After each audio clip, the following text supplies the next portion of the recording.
Daily English context. At the post office. Shipping packages. Hello and welcome back.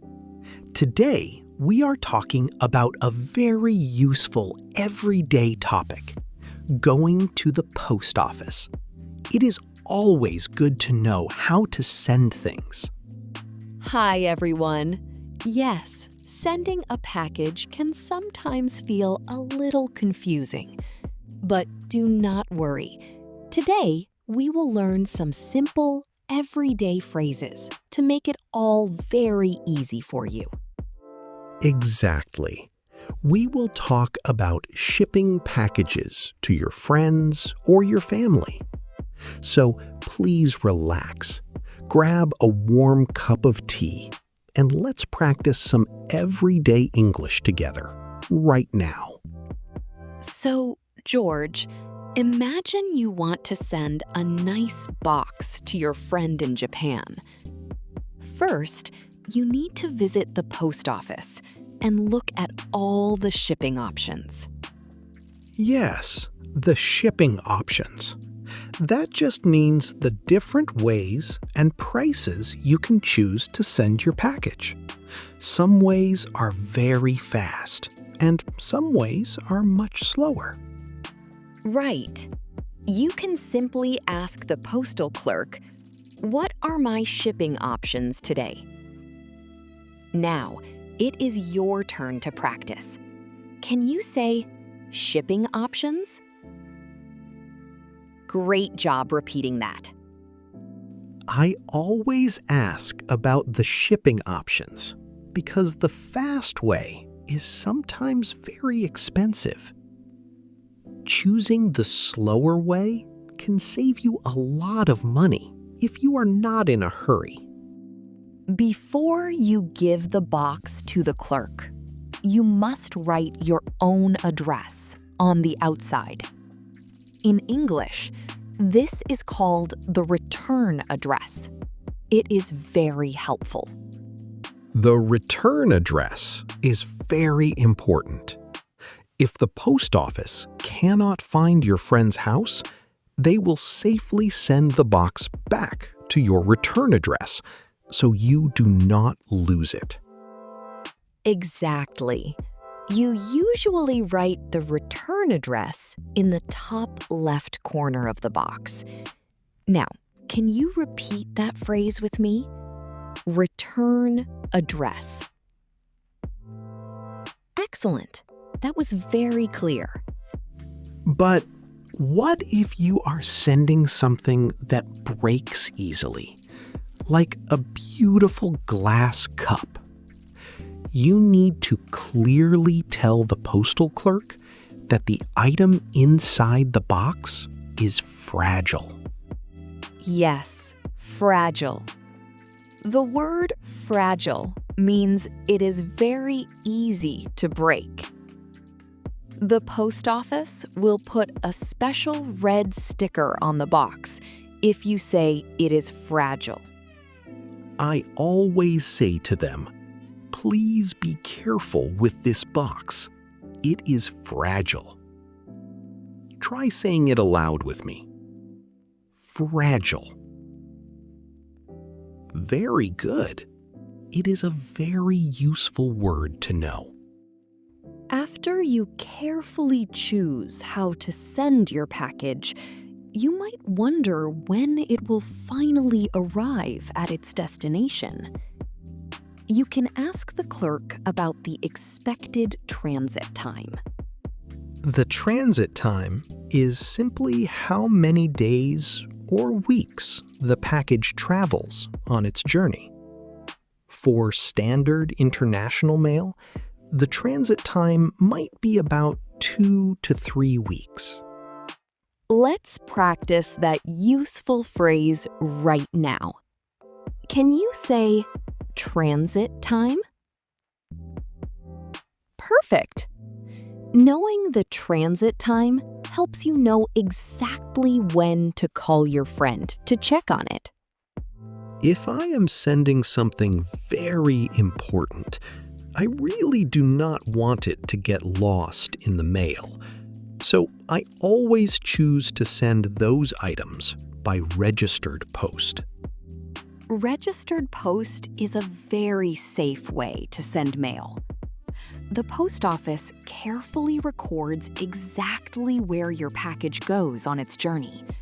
It truly gives you peace of mind. Yes, registered post is wonderful for important things.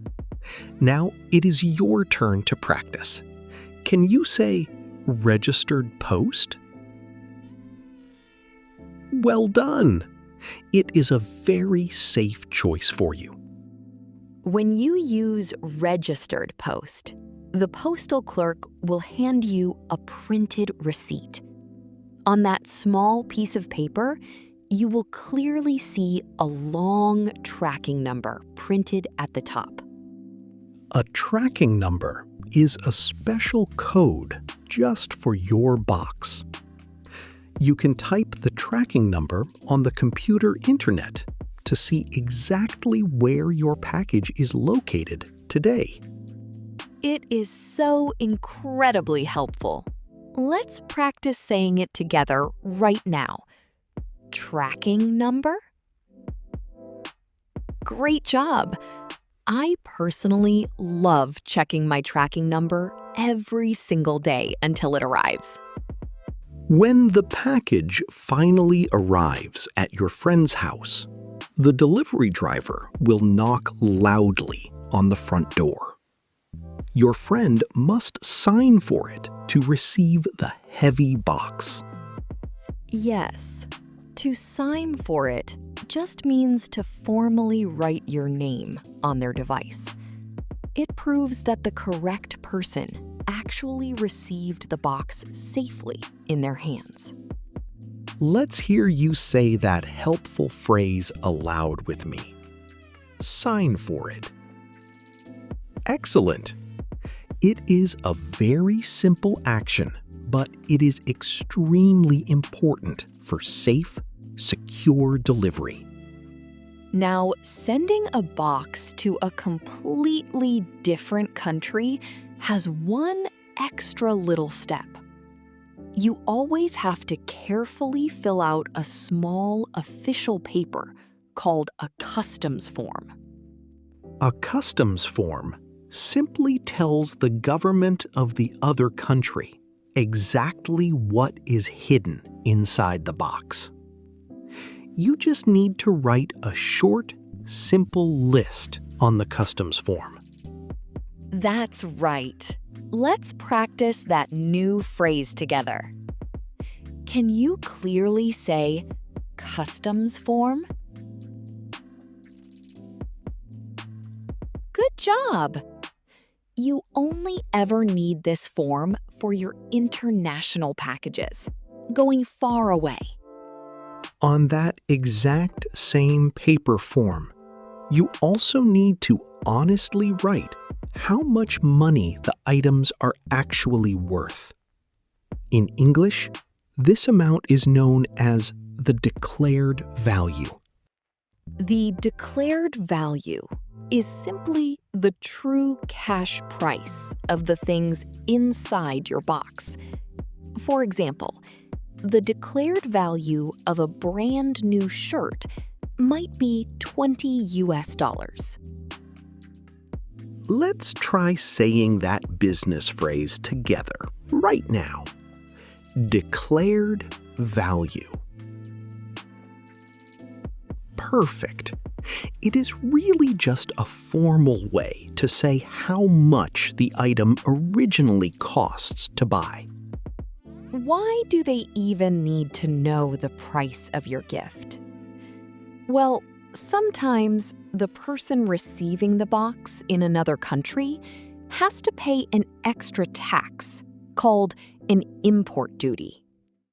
Yes, an import duty is a small tax paid to the local government when goods finally arrive from abroad. The tax amount always depends on the declared value you wrote. Exactly. Can you repeat this financial phrase with me? Import duty.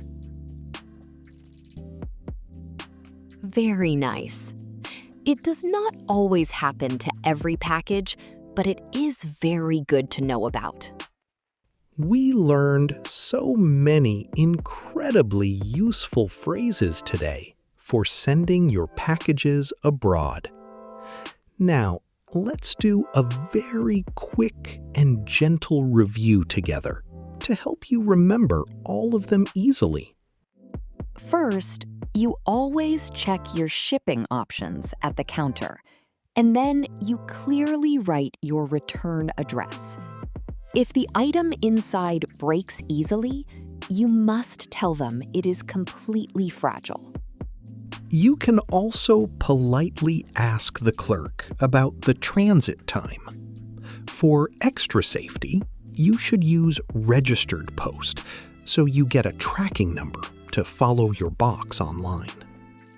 When it finally arrives, your good friend will sign for it at the door.